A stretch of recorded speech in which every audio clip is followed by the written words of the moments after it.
My background isn't actually astronomy. I studied zoology at university, and then I went on to work in science centres, museums, places where people learn about all sorts of different things. And then I ended up coming back to science and landing a job here. My name is Fiona Travers, and I work here at the Royal Observatory, Edinburgh, which is home to the UK Astronomy Technology Centre, and I'm Senior Public Engagement Officer. So I connect the public to the astronomy, the research and the engineering that happens at our site. The public needs to understand things in ways that they can relate to and that they're interested in. And sometimes scientists, when you work in a bubble of research so focused, sometimes you need to just break that bubble and really pull out the ideas and break down those complicated things that they work on. So I take complex ideas and I break them down for the public to be able to understand and enjoy.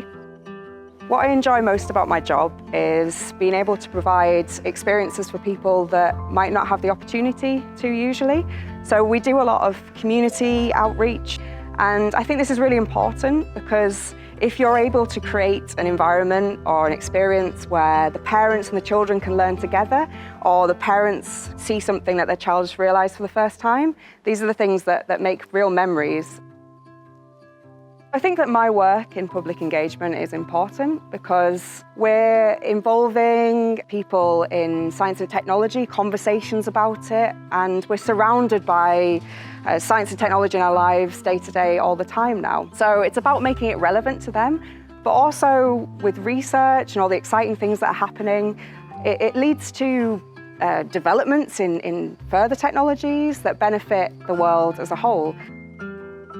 Hopefully we're influencing changes in attitudes to science and technology, and maybe even to behaviours, so things that they do because of an experience with us.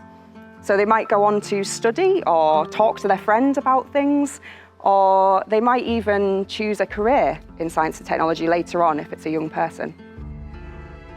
I think the best question that actually lots of kids ask us this all the time, and I wish I could say yes to this question, but they ask me if I've actually been to space myself.